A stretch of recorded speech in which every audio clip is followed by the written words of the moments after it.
Hi, I'm Brandea Miller, just a girl who feels like she barely survived from being 18 to 29, from an abusive marriage to divorce, pregnant with my sweet girl to the mom of an angel, and this was all before I was even 20. Since then, I married the high school sweetheart, had a sweet boy, wrote a few books, blogs, and in 9 years, 3 states, 4 cities, 13 homes, 2 hotels, 1 angel girl, 1 sweet boy, a bunch of jobs, and an insane amount of love and laughter. Here I am, 30 years old, talking to you, sharing my wisdom from the infinite lessons I have learned while still learning to navigate around the things that I haven't. Come along and navigate with me.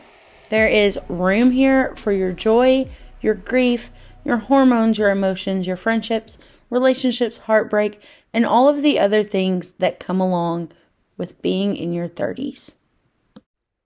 Hey 30-something gang, welcome to another episode of In Your 30s. I'm your host, Brandea Miller. If you're new here, welcome. Hope you stay. I'm so glad you're here with us today. But today we are diving into something super close to the heart, and I mean that quite literally. With February's love in the air, we're turning the spotlight inward and focusing on self-love. But we're not just talking bubble baths and face masks, even though we love those too, don't get me wrong, but we're talking more about the conversations that you have with yourself every single day. We're talking about mirror talk and how shifting your inner dialogue can completely transform the way you see and love yourself. Now, personally for me, I think that having an inner dialogue is so important, and I understand that some people truly have determined that they do not have one, but for me, it was something I really had to create for myself, because the inner dialogue that I had was my gut feeling and the way that things have made me feel, and honestly, the voices that I have had to listen to my entire life haven't always made me feel so great. So I had to really work on finding my own voice, and this really helped me with finding love for myself and accepting myself. Now, if you don't know what an inner dialogue is, it's basically that voice in your head, the one narrating your day and critiquing your choices, hyping you up. Sometimes it's even tearing you down. And psychologists call this self-talk, but it has a huge impact on our mental health and overall well-being. And I think we sometimes think when people say, watch the way that you talk to yourself, we don't take it literally, but I hear myself talk. I can literally sit here and I will hear myself say, hey, no, that's not okay. No, you need to do this. Hey, well, let's do it. I physically am interacting with myself. And while that may seem crazy, it actually really keeps me in check mentally and throughout my day. Research from the field of cognitive behavioral psychology shows that our inner dialogue can significantly influence how we feel and behave. And Dr. Ethan Kross, a psychologist and the author of Chatter, The Voice in Our Head, Why It Matters, and How to Harness It, very long title, good book though, and it explains that our self-talk can either be a tool for self-reflection or a weapon of self-doubt. Negative self-talk is linked to higher levels of stress, anxiety, and even depression. And positive self-talk can boost your confidence, your resilience, and your overall happiness. But it has to be up to you. That's why it's called self-talk. The way that we speak to ourselves really matters. A study from the University of Michigan found that individuals who engage in positive self-talk are better equipped to handle stressful situations, they're better equipped to make healthier decisions, and they actually maintain stronger relationships. This is because positive self-talk helps to reframe challenges as opportunities for growth instead of insurmountable obstacles. On the flip side, persistent negative self-talk can create a self-fulfilling prophecy where individuals begin to believe their own criticisms and the things that they find flaws in themselves and then limit their potential to those flaws and those criticisms as a result. And let's face it, we have all felt like we could not do something and prevented ourselves from even doing it or trying it even to actually see if we have that capability, because we've talked ourselves into believing that we don't have that capability, or that we're an imposter, or that we just aren't the right person or qualified for the job. So some of you may be sitting there and wondering, what does this have to do with bubble baths and face masks and self-care? And one thing I do want to point out is that we should acknowledge there is a massive difference between self-care and self-love. But you can care for somebody and take care of somebody without loving them, because care is more of an action and love is more of a choice. And so for us, we have to make that choice. We have to make that choice to believe in ourselves, to talk to ourselves nicely, to give ourselves grace. And that is where it ties in. This inner dialogue that you have is how you show yourself love, especially if you maybe grew up in a house where criticism was a love language.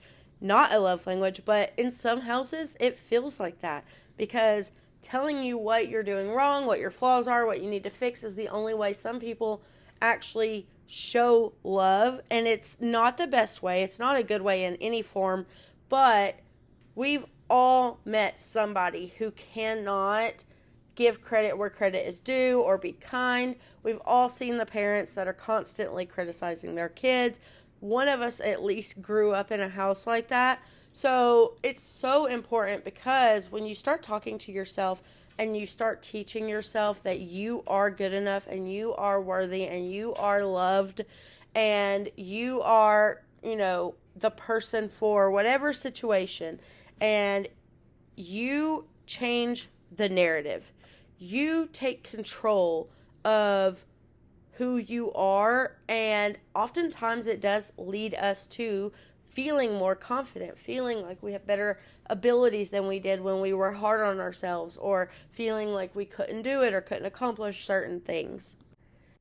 Loving yourself and accepting yourself isn't about being perfect. It's not about having it all together. It's about accepting who you are and treating yourself with the same kindness that you would offer someone else, someone you love, someone that is your friend or a family member who is going through a hard time and just needs a little extra love and kindness.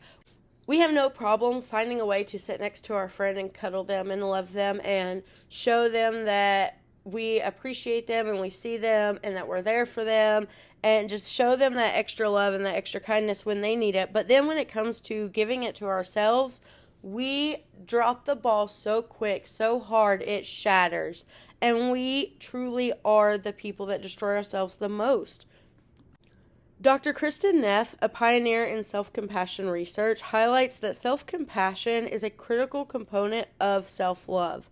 Her studies show that individuals who practice self-compassion experience greater emotional resilience, reduced anxiety, and increased life satisfaction, because you learn to be happy with yourself as you are, while still making improvements and loving yourself enough to do better and try. And when we engage in positive inner dialogue, we reinforce our self-worth and we validate our experiences and our feelings, which, if I'm being completely honest, that doesn't happen a lot from other people in the world nowadays. Your feelings and your experiences are not validated through other people, and they let you know it. People are not afraid to inform you that they do not care how you feel, no matter how it has affected your life. Now, this does not mean ignoring mistakes and pretending everything is perfect, because in fact, acknowledging our flaws and our imperfections actually helps us improve, and it helps us accept ourselves without letting them define us. But by fostering a compassionate inner voice, we create an internal environment where self-love can flourish, allowing us to embrace our true selves completely and fully. Now, as you're sitting here and you're listening to me ramble on about self-dialogue and your inner voice, you're probably wondering, this is all great, but how do I shift my inner dialogue? And I'm not going to lie to you, this is not the easiest thing you're ever going to do for yourself. It's going to be one of the best things you ever do for yourself, but it's not actually easy to consciously have a talk with yourself inside of yourself. And this is something that you have to just build into your routine and try your best to just basically remind yourself that your voice is the voice that matters and no one else's, and convince yourself of that. Spend a lot of your time and the first few weeks even just talking to yourself and saying, you know what, you're doing a good job, or yeah, there you go. And I do this to myself all the time, and my husband always is like, are you talking to me? And I'm like, no, I'm not, I'm talking to me. But sometimes inner dialogue is not enough. Sometimes I need to hear myself say it out loud. And so that to me is very helpful. And it has made it easier for me to remember to speak to myself inside very nicely and kindly, because the way I'm speaking to myself outside matters, and my child hears it and my husband hears it. And when I train myself to speak loudly out loud to myself nicely, I don't know what the heck I was trying to say there, but when I train myself to speak nicely to myself out loud, that's what I was trying to say. It helps me to speak nicely to myself inside as well, and it just changes the way that I talk to myself. So one thing that I think is very important and very helpful is to notice the voice that is speaking to you and notice the tone of the voice. Be aware and pay attention to the thoughts that are running through your mind. Are they supportive or are they critical? Are they neutral, negative, positive? Are they hyping you up, keeping you going? And keep a journal to help track these patterns in your thinking. One thing that I had to really pay attention to was how certain things in certain ways triggered my thinking, and then start to rewire my brain in those moments. And when you start to really pay attention to the tone and the voice of your thoughts, you might really be surprised at how often you find that you speak negatively to yourself. The next thing that I've realized is when you catch yourself thinking something negative, it is often really good to challenge those negative thoughts. Challenge that feeling of I'm not good enough. Pause and ask yourself, is it really true? What is making me feel like this? What is triggering this emotion? And who has talked to me in a way who has made me feel this way? Sometimes we can find that the voices surrounding us have created their own dialogue inside of us, and it just makes us feel a way that really isn't honest with ourselves and doesn't reflect us or define our self or our abilities at all. Sometimes these thoughts are exaggerated or rooted in fear rather than fact, and sometimes they're rooted in things that we've just been told our whole lives. And so one thing is, cognitive behavioral techniques suggest reframing these thoughts by examining the evidence for and against them. And ask yourself, what would I say to a friend in this situation? What would I say to a family member? What would I say to my spouse? What would I say to my child? And really speak to yourself as if you're that person. And now, reframe with compassion. Instead of saying, I always mess things up, try, I made a mistake, but I'm learning and growing. It doesn't have to be that exact statement, but this simple shift can change how you perceive setbacks and turn them into opportunities for growth rather than sources of endless shame. Another thing that you can do to create a positive and powerful inner voice is affirmations. And I know it sounds and it even feels cheesy at first. But affirmations really are powerful. And, it is said that approximately 50% of our ability to see things through and succeed has to do with our belief in ourselves. Simple statements like, I am enough, I deserve love and respect, or I am capable of achieving my goals can completely rewire your brain over time. Neuroscience research actually shows that repeated positive affirmations can strengthen neural pathways associated with self-worth and confidence. So while it may feel uncomfortable, it may feel cheesy, and it may feel very cliche, it's still something that is very important and can really help you out. So suck it up and do it anyway.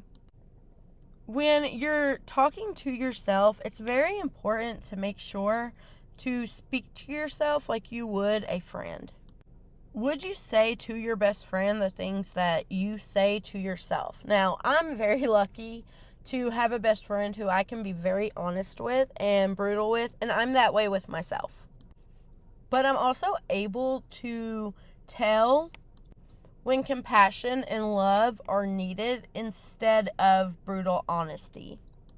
So if you wouldn't speak that way to your friend, it's probably a good idea to start changing the script and speaking to yourself differently. Imagine your inner dialogue as a conversation with someone that you love or care about. This perspective can change it and make it easier to adopt a more compassionate and supportive tone.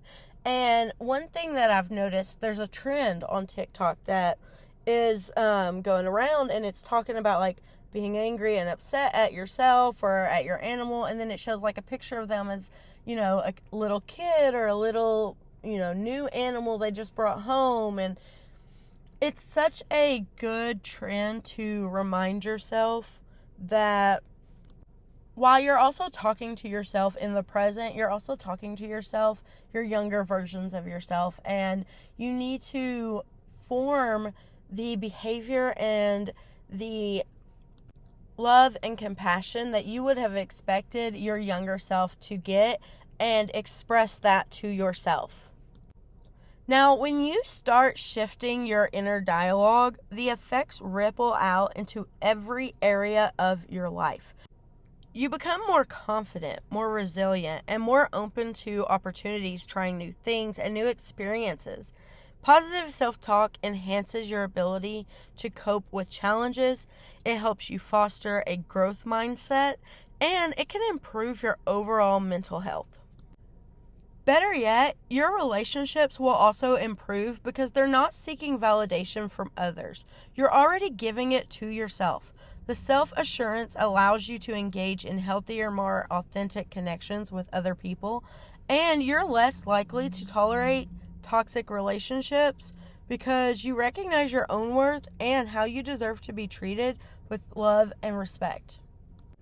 And I think one of the more important things is that you start to feel peace with who you are. And at the end of the day, you have to live with who you are, and you have to be happy with who you are, and you have to be able to lay your head down and wake up the next morning and just look forward to being yourself.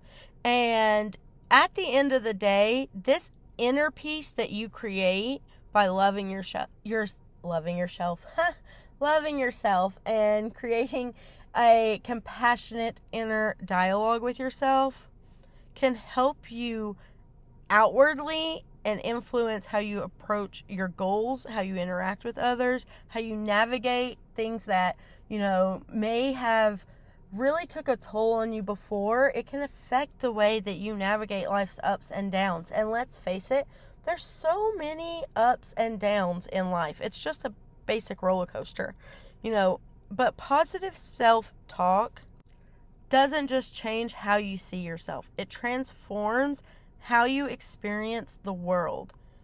So this February, while everyone's talking about romantic love, don't forget the most important relationship you have, and that is the one with yourself.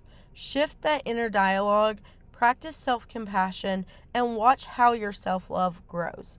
Thanks for tuning in to In Your 30s. I know this is a shorter episode than normal, but I will see you guys again soon. If you enjoyed this episode, do not forget to subscribe, leave a review, and share it with someone who might need an extra little love this month. Until next time, I'm Brandea Miller, reminding you that you are enough just as you are. Hope you guys have a great week, and I will see you soon. Bye.